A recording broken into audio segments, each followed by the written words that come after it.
If you're like most people, you have an invisible list. The skills you wish you'd learned, the talents you wish you had, the things that always attracted you, but they didn't teach you in high school or college, which as far as you're concerned was the last time you had any bandwidth to dive headlong into something new. And if you're like most people, now and then you give it a shot.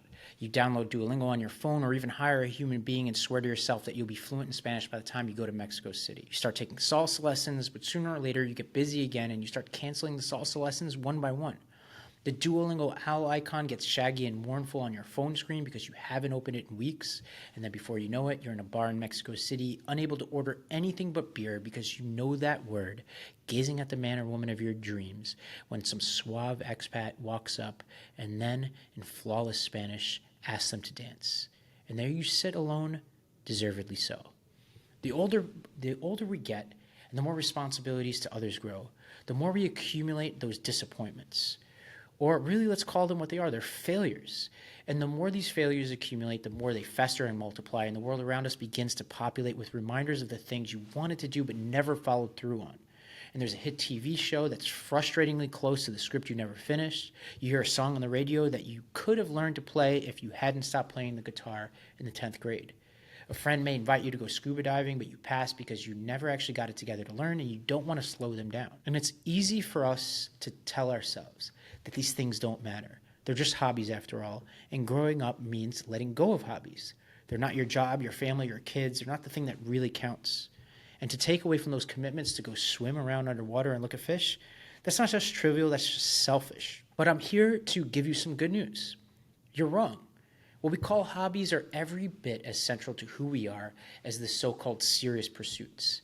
Hobbies can enhance our relationships with work and families, and sometimes they can even become our work and our family.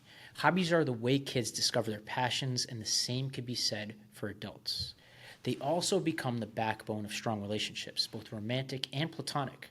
You can think about how much easier it is to make friends or fall in love when you both were on the college newspaper. Your hobbies matter. In fact, let's retire the word hobby altogether, because the things on your list, that invisible list that you're carrying around with you, they're not really hobbies. They're passions. Let's meditate on that word for a bit, because there's something to be said for the way that most of us, as we hit our 30s and 40s and have to manage kids and mortgages and teams and employees, we have to come to terms with the fact that our jobs are sometimes not our passions. All of this matters because as adults, when we try to learn something new and quickly and see how far we are from mastery, we wind up feeling kind of like dilettantes. And this is a funny word, dilettante. Webster's defines it as a person having a superficial interest in an art or a branch of knowledge. In other words, a dabbler. And if you're listening to this video and you're really honest with yourself, chances are you, like I have been for sure at various points in my life, you may be a dabbler.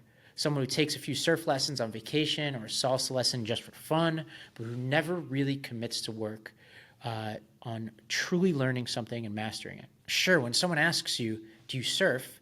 You may say, yeah, maybe I surf, but you really don't surf. You surfed. This may sound harsh, but deep down, you know it's true. It certainly was true of me at various points. A little bit about my background is, among other things, I spent my formative years, like my mid-20s through my mid-30s, as a school principal and then a superintendent of a scaling network of nonprofit charter schools throughout the South.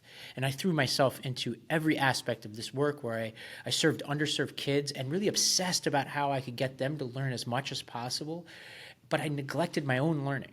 I neglected to put on my oxygen mask. And I woke up one day and I said to myself, after I had been done with that job and moved on to scaling another company, I said to myself, I have this list. I have this invisible list that I've been neglecting, and I've been pouring myself into the learning of others, and I've been neglecting my own learning. So what I started to do was tackle my own learning with the same passion and thought that I did for others. And I started this approach, which I want to share with you in this video, about tackling one passion or one skill a year. Basically treating each year as if it were a year in school.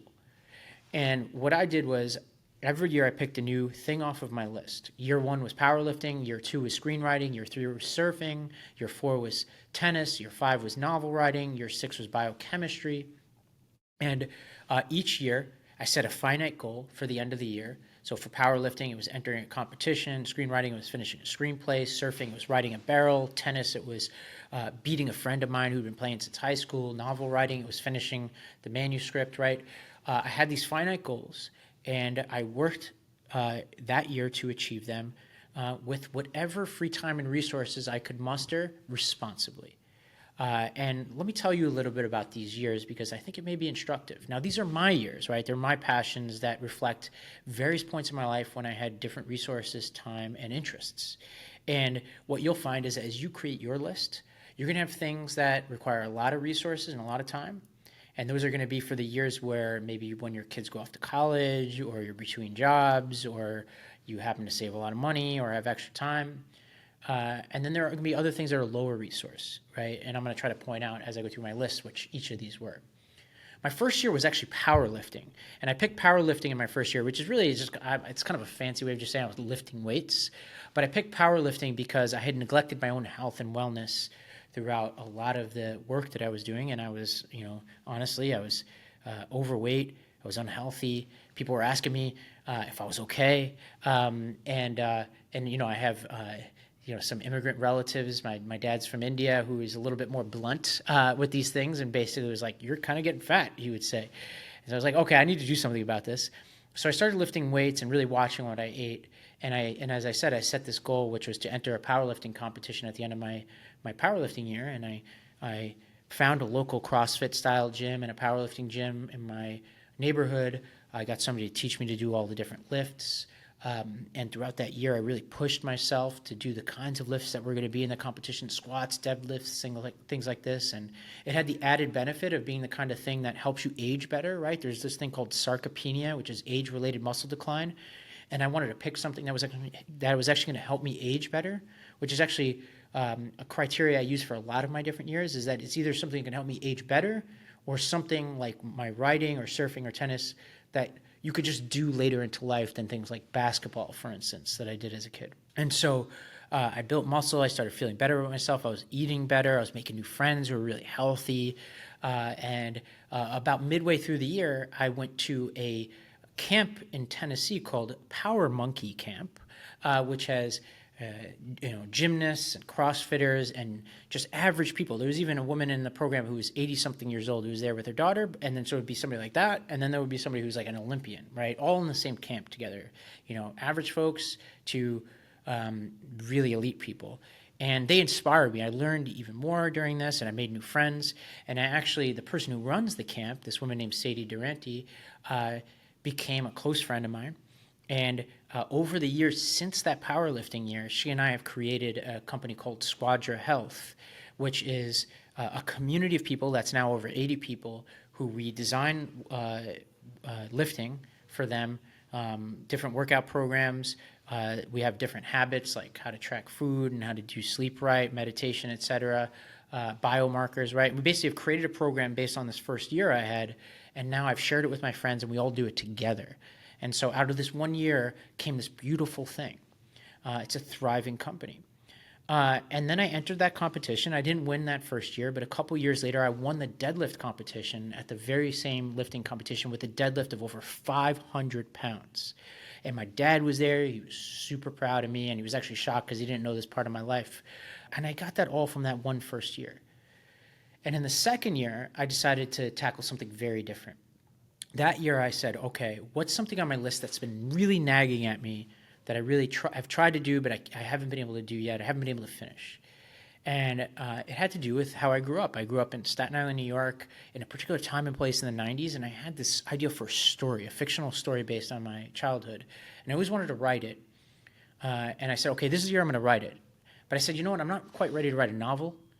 So what I'm going to do is I'm going to write a screenplay because I think that plays more to my abilities.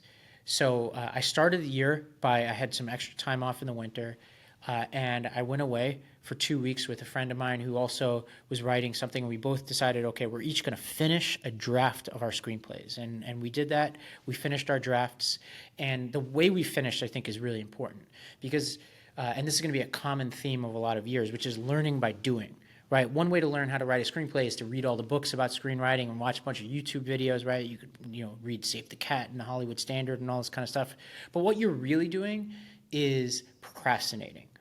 The real way to learn is to pick up some actual screenplays, watch movies that are your favorite movies while reading the screenplay and just noting what it looks like on the page. And as you're doing that, alternate between doing that maybe at night, during the day with whatever time you've got or whatever pockets of time you have, actually writing, right? Like learning by doing. And then what happened after that 2 weeks after I finished the draft was, and this is a critical element of learning, is taking what you have and actually getting feedback and going through a cycle of repetitions. And for me, I knew that if I shared my screenplay with my friends, I couldn't really trust what they say because they love me. They're my friends, so they're going to try to not hurt my feelings. So what I did was I found this website called The Blacklist, which you can contract to have people give anonymized feedback, like experts in the field, and they'll like rank it, I think 1 to 10 or something. And then they'll give you qualitative feedback, like here's what works and here's what doesn't work. So I went through a few cycles with The Blacklist, and it's not that expensive. I don't remember how much it was, but it wasn't anything crazy. And what happened was I started to up my score, and it was a very short period of time, to the point where I was in a very high score for the Blacklist, which is known as being pretty tough graders. And I was like, okay, now I'm ready to share this with the world. So what I started to do was I didn't know anybody in Hollywood. I didn't have any Hollywood connections. So I said, I'm just going to share it with one well-connected, to the extent any of my friends had connections at all, one well-connected person or not, whether they have connections in Hollywood or not. So I just started sending it to one friend after another. And I not only got great feedback from friends and evolved the script that way, but a month in, a friend of mine, and shout out to MC, she had a sister who worked at Imagine Entertainment, which is one of the greatest Hollywood production companies. They did like one of my favorite TV shows, Friday Night Lights, among other things. It's like Ron Howard and Brian Grazer, these types of people. And she said, my sister works at Imagine. She read your script. She loves it. She wants to take it to the higher ups. Can she do that? And I was like, absolutely. This is just like a month, 2 months into my screenwriting year. And so she was taking it to the higher ups at Imagine. I needed to get representation. But now that I had a meeting with Imagine, it was way easier. So I was able to get CAA, Creative Artists Agency, to represent me, which they do till this day. And I was now represented a couple months into my screenwriting year. Huge success. Now the pandemic wound up happening. Imagine wound up passing on the script because they had a Wu-Tang show in Staten Island, or at least this is what they told me, and they didn't want to have multiple Staten Island shows at one time. But now I was represented. Now I had some confidence that I'd finished something, which is one of the most important feelings you can get, which is I finished something. And then throughout that year, my goal was get something made. Anything made was my goal for that year in screenwriting. And interestingly enough, I wrote a bunch of scripts that year. I didn't get anything made that year, but 2 years later, because of connections I made that year, I wound up selling a script. And right now, it's potentially in development for a movie set in Germany. And it's a script I'm really proud of. I actually think it's one of the best things I've ever written. And so now I've sold a script.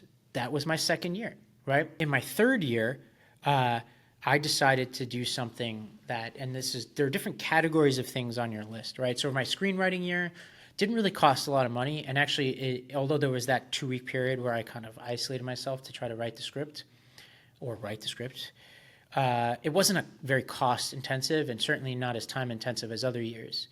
But I was in the middle of the pandemic and I was no longer running the network of schools that I had. My job was very manageable compared to other jobs I had. I didn't have any kids at that point. Still don't. And I was like, okay, I have this period of time. I'll probably wind up having kids at some point in the next few years. I'll probably take on a more intense job. It's the pandemic. I can work from anywhere. Let me look at my list and say, what's the one thing that I may only be able to do this year, and I might not be able to do it for a long time? And for me, that was surfing. I grew up in Staten Island, New York, which is ironically an island with unsurfable waves. And I didn't have the resources. I didn't grow up with a lot of money. I wasn't able to travel to places to surf. So I said, all right, one day I want to surf. I was a kid, I would watch these Momentum Generation videos with my friends. We would skate and ride BMX and all that, but we weren't surfers. But I said, I would love to surf one day. So I decided to tackle that in my third year. I flew down to Costa Rica, and I started in this camp called Surf Simply Camp, which is a wonderful place. It's kind of like a high-tech surf camp in Costa Rica where they video you while you go out, these big waves. It was rainy season where the waves were like over 10 feet high. And I had never even touched a surfboard at this point. And I went out, and at the beginning of the program, they show you this thing, and we'll show you a photo of it. It's called the Tree of Knowledge, where they break down the surfing from 0, I think, to 4, where 0 is somebody who doesn't know anything about surfing, somebody who's a 4, which is somebody who's an expert, right? And my general feeling about these years is you don't go from 0 to 4 in a year. You basically go from 0 to 2. You go from novice to intermediate in each year, right? And there are some years that could feel like you're becoming an expert, but you don't really want to fool yourself. You want to be, you want to know enough about something to be dangerous and confident, right? So I set a goal in looking at this wall. I was like, I want to be intermediate by the end of the year. And that meant very particular things. It meant, surfing down the line instead of straight towards the beach. It meant being able to execute basic turns and a couple of other things, being able to ride, read waves, catch certain kinds of waves. And so I really worked at it. And this was both a thrilling and amazing year, but a very difficult year because I was both psychologically there was psychological barriers to surfing because I was really scared of drowning. I had a lot of difficult moments in those first 2 weeks where I'd get pulled underwater and, and I was like, mind you, I had come from powerlifting just a year before that where I had probably excess muscle, which is not good for surfing. And so I was like basically like an anchor weighing me down. I had incredible bouts of tendinitis. I was like putting ice packs on my arms every day, and I was basically on a pitch count where I could only go out to surf waves for a certain amount of time. And at various points, they thought I wasn't going to be able to continue on with the camp. But I kept working at it. I had some incredible wipeouts. I'm sure we'll have some photos to show you as I'm talking in this video. I chipped away at it. I had a really good 2 weeks. I didn't like conquer anything major those first 2 weeks, but I did catch some waves out the back, which means out where the big waves are. And I made some really good friends at those camps. And then one of my coaches at the camp, this guy Tommy Potterton, was starting his own business right after I was leaving the camp. And he said, you know what?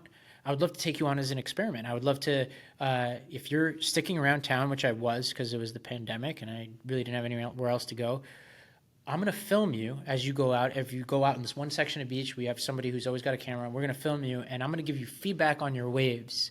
And in some cases, we would do it together where he would like show me the video of the waves and we would talk about it in person. In other cases, he would send me the video back as he was narrating over it, and in some cases comparing me to more expert surfers. And actually, I'll pause here and we'll do like a super cut of what those months of feedback look like. And again, like I don't look great in surfing in these. It's kind of embarrassing, but this just gives you just a sense of what that kind of feedback would look like. Okay. Remember, if we do manage to get a turn in nice and high on the wave, let's do it all the way around, okay? So look how similar we're starting to look there. Both on 9-foot yellow boards as well. Take those steps to the tail. I've gone back a little bit further, so I've got more board out of the water. And so slowly I became intermediate. And without a doubt, by midway through that year, I was unquestionably an intermediate surfer. And so I set my sights on even bigger goal, which is to get a barrel, which is like an advanced surfing move. Now, I didn't fool myself into thinking that if I caught a barrel, which is like when the wave is cresting over you and you're going through it, that if I caught a barrel and I did it once, that I was some kind of expert. But it was really something I wanted to work towards. And I incorporated a few things from my time as a school leader and refined them throughout this year. Number one is the use of video that I talked about. And, I had, the fortune to have somebody like Tommy in my corner. But whatever you're learning, like let's say you're learning to skateboard or you're learning to shoot a basketball, et cetera, like videoing yourself and watching yourself is often an improvement upon just doing the thing, right? Seeing yourself doing it and comparing yourself to YouTube videos or something. And that's a way of learning by doing, right? But you also may have friends who know how to do the thing you do. And so they might not cost extra money like having a coach does, but you could send them the video. Like I do this with friends who lift weights. They send me videos and I don't, I just help them out, right? They'll be like, is this squat right? I'll be like, okay, let me tell you everything I know about squatting. And even now at this point of surfing for a few years, people were at the very beginning of surfing, I can give them feedback. So video with feedback, short loop feedback cycles, keep going, right? It kind of is a little bit like the blacklist experience, right? Getting feedback, doing it again. Just like with the screenwriting year, learning by doing is really important, right? You could watch all the YouTube videos of surfing you want, You got to go out there and do it and get feedback on doing it, get right back up again and do it again. The third piece is journaling. So every morning before I would surf, I would set an intention. I would say, this is what I want to do. And then I would surf. I would come back and I would journal and say, this is what I did, this is what I felt like, and this is what I struggled with. And then the idea of a scope and sequence, right? That tree of knowledge at Surf Simply, where they broke down skills in a finite way and said, this is a progression from beginner to advanced. Sometimes you'll be able to have somebody provide that to you. Like in the case of tennis and surfing, Surf Simply has a 0 to 4 model. Tennis has its own, I think it's the UTA or something, numbers. I'm probably getting that wrong, but there's like a numbering scale, right? WTA.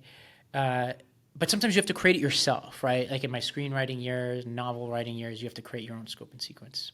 But you want to kind of map out what it means to go from beginner to intermediate and know when you're crossing certain thresholds, because that both gives you a North Star, but also gives you a sense of accomplishment along the way. And then, of course, setting a finite goal, which for me was, I'm going to be an intermediate, which in that case was a 3 out of 4, and then I'm going to get a barrel, which eventually I did. Not at the end of that year, but shortly after that, I went to the Kelly Slater Wave Pool in California, which is this amazing, what they call a perfect wave. The New Yorker wrote about it, where a train goes along the tracks and creates this football field length wave.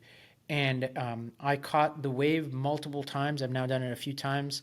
And I got a barrel there. But that was truly an amazing experience. And I made a lot of friends. I've now traveled the world.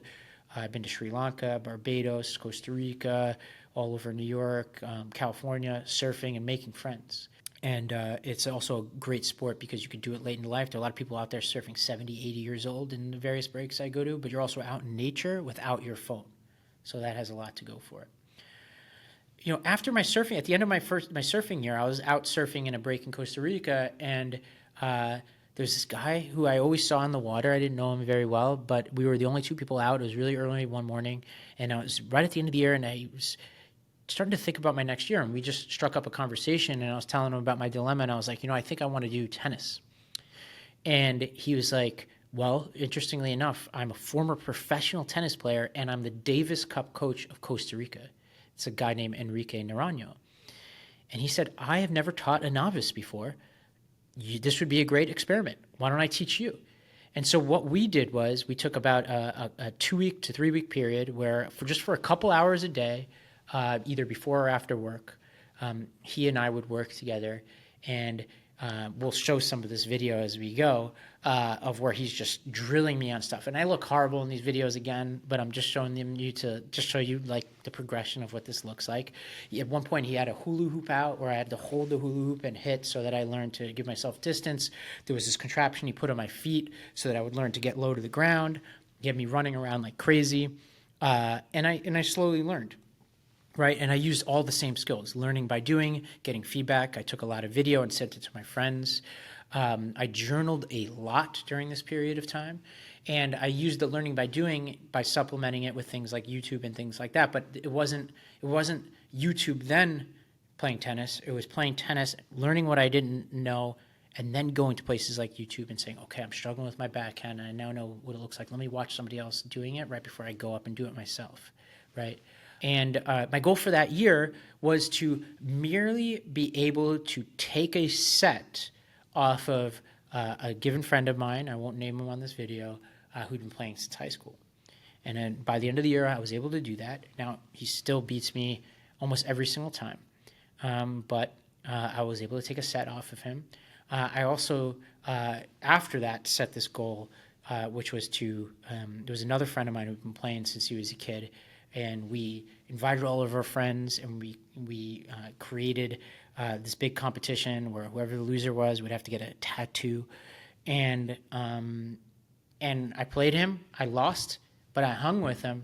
And actually, because I was training and playing with him or aspiring to beat him, simultaneously I entered myself into my local tennis competition for intermediates here in Brooklyn called the Prospect Park tennis tournament, and I made it all the way to the quarterfinals of this tennis tournament in my neighborhood, and I'm actually about to do it again next week.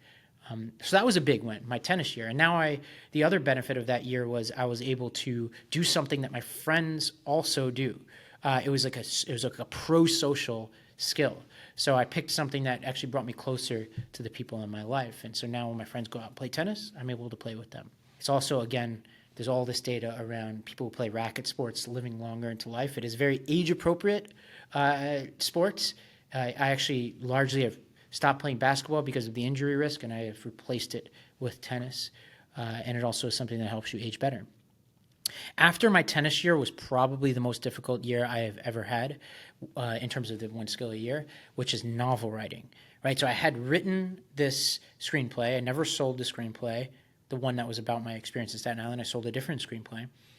But I still was passionate about this story, and I was still represented by CAA.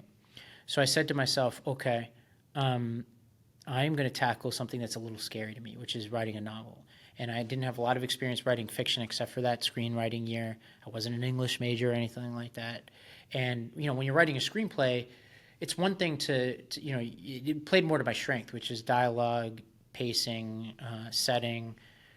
But when you're writing a novel, you can't just be like interior restaurant. You have to like describe the interior of that restaurant. You have to be a lot more literary, poetic at times, which wasn't my strength.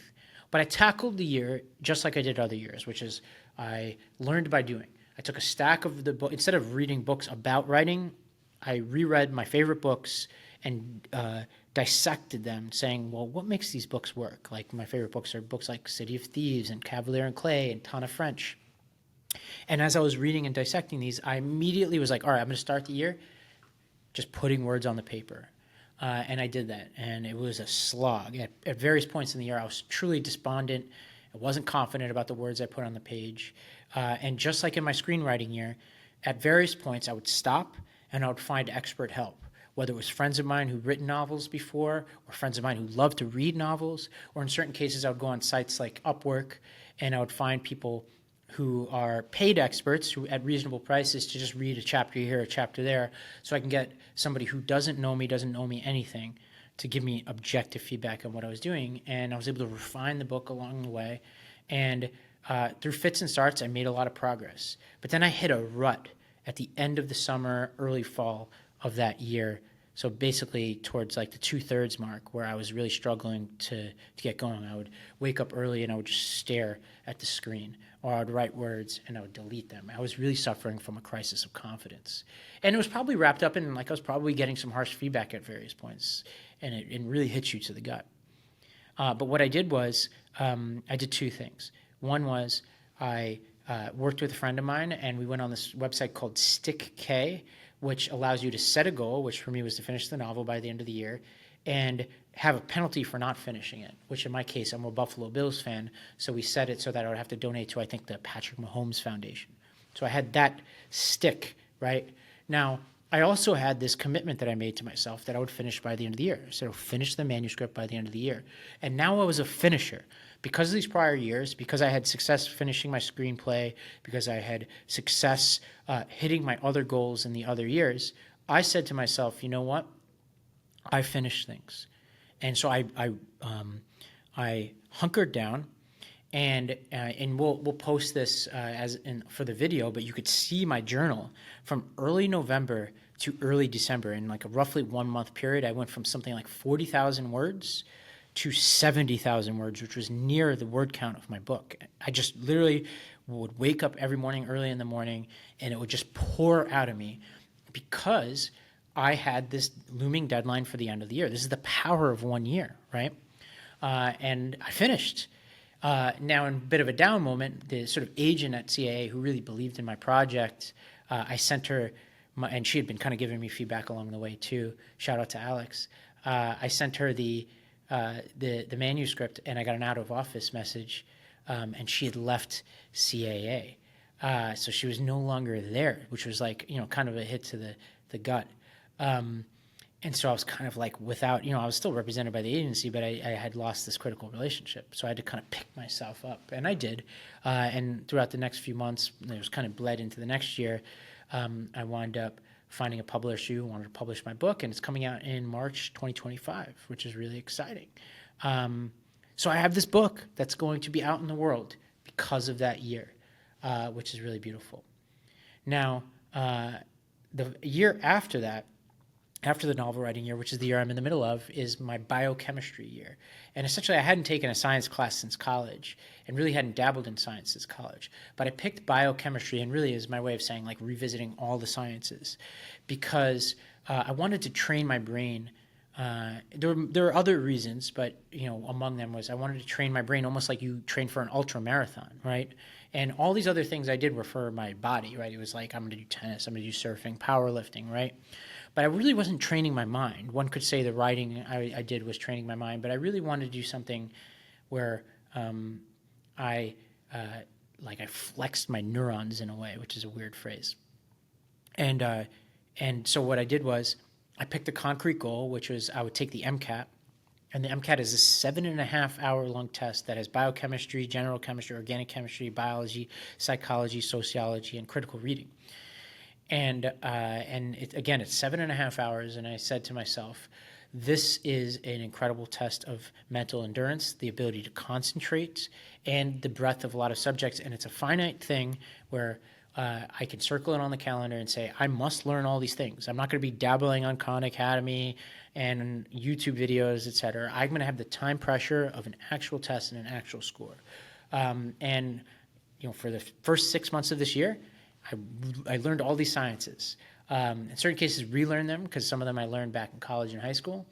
And I sat for the MCAT earlier this summer, and I got in the 89th percentile on this test. And so now I'm able to say I am achieving in the hard sciences of a better than 89% of college students in this country who have taken those hard sciences, which is truly remarkable. And now I learned a few things in the process. Obviously, I learned how to concentrate. I trained my brain in that way. But I also learned something really beautiful, which is I was a school principal, and I really prided myself on being on the vanguard of teaching and learning. But again, learning by doing is way more effective. And what I learned by doing is that the environment for learning for kids in college today is so much different and better than it was from when I was in school. Yes, there's all these distractions and all this, but there are a couple things that are really different. Number one is the available content is so much better. YouTube, Khan Academy, all these things. You can basically find crisp, amazing explanations for everything. And actually, you could probably find 100 amazing explanations for every scientific concept you can find out there. So it's really about a will to learn, not the availability of the content. That's very different when I was in college, when you'd have one textbook, sometimes written by your professor, riddled with errors and with opaque explanations. And you get one explanation for something, and that's it, right? Whereas now you can find amazing explanations out there, often for free. The second thing is that kids in college now are really, really good at learning. And they learn differently. Like back in the day, I would take extensive notes in the lectures. I'd rewrite my notes. I'd highlight my notes. Right? Kids now, they know really taking notes is not that important. You need to do active learning. As you're listening, you need to be writing questions for yourself. You need to be doing mental maps. You need to be doing spaced repetition when you study, which we're not going to go into here, but is a really good way to memorize things better than the way I was doing it. There's something called the Feynman effect, which is you learn by explaining things to other people. And so what I did was, and this is kind of quirky, I would do podcasts to myself. I run a media company, but I would actually record podcasts where I would pretend like I was my own study partner, and I would do scientific explanations to myself because that would help me learn. I would then listen to them too, but just the act of explaining it would help. And I didn't have the luxury of having study groups of kids my age learning the same material. There's more, right? There's all kinds of learning methods that I found, but it was just an amazing way to experience all of that. And I'll stop there with my experience. You're going to have your own invisible list, right? And what you need to keep in mind here is that the benefits of this are extraordinary. Number one, you have themes for every year, so you can look back and say, that was my surfing year, that was my screenwriting year, et cetera. And you also have accomplishments each year. You have new friends you make along the way. You learn to finish, which is a really beautiful thing. You regain your sense of confidence. So instead of this invisible list weighing you down when you're in Mexico City and you see the people salsa dancing, you find these experiences where you then join in and you have a really beautiful night. You're able to connect with people differently. So I'm on a vacation and my friend's like, I'm going to go play tennis. Well, I'm going to go play tennis with you too. Or I'm going to go into the ocean and surf. I'm going to go with you too, right? It makes the world a so much more rich place. But it's not without trade-offs, right? And obviously it's time intensive depending on what you're doing. Depending on what you pick, it's either going to involve a lot of resources in terms of money or time or less. So you have to really get the time and place right. So, you may be, your kids are, when your kids are 2 years old, you're going to be able to do a certain thing on your list. But when your kids go off to college, you could do something else. Like my mom is a good example where she went back to college. She was a nurse. She went back to college and got her degree in history because her dream was always to be a history professor. She only had an associate's degree as a nurse. When we went off to college, she got her bachelor's and then her master's degree in history and now teaches at the very place that she learned. So she fulfilled her dream, but she had to find the right time and place for that, right? So when you're doing your list, you have to, you mix things, right? Like for me, writing was easier to accomplish no matter where I was. I could sneak in time here and there to write versus surfing had to be the right year, right? So time and place matters. And then the people in your life. You have to pick a mixture of things that either bring you closer to the people in your life or give you an opportunity to get solitude. And I actually think a healthy mixture of years as you stack year upon year is to pick a mixture of things that some things you could do on your own, like writing, and then certain things bring you closer to your friends. In my case, it's something like surfing, or like in a future year, I want to cook. And one of the reasons why I want to learn how to cook really well is that I can cook for people in my life. I can enrich the people in my life, right? And then the final part here is as you stack these years, there's no rule that you have to continue beyond your year. The only rule is that when you start something for a year, you finish it for that year, and you do the thing you said you would do that year, or at least you attempt it to the very best of your ability. And you don't have to continue it beyond that year. So, for example, I've done some screenwriting since my initial screenwriting year, but it's not a dominant part of my life. I don't know if I'll ever write another novel, but I do surf pretty regularly, I do play tennis really regularly, and I powerlift regularly, right? So there's no rule that you have to keep doing things for the rest of your life. And actually, you probably can't, because if I'm 20 years into this experiment, I don't know if I could do 20 things. But you could try to design things that are not mutually exclusive with each other, which would be the subject of another video. So I'll stop there. We're actually writing a book about this very concept. One skill a year, one passion a year, your invisible list, right? But what I wanted to do was introduce you to this concept and give you a permission slip to finally get that list on paper and to tackle it one thing at a time. Thank you very much.